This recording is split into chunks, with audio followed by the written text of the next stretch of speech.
Mag-unboxing ako ngayon ng map na di-twist ang pagpiga. Di na kailangan ng timba.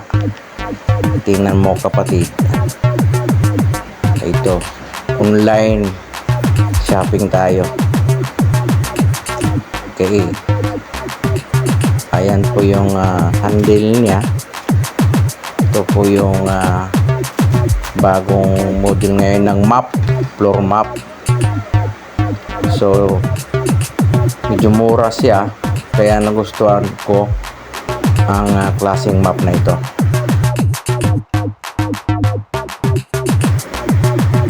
Ayan po ay ito po ay di ganun siya. Tapos pag binasa mo, ipigay mo lang yung sa kulay green. Ganito yun.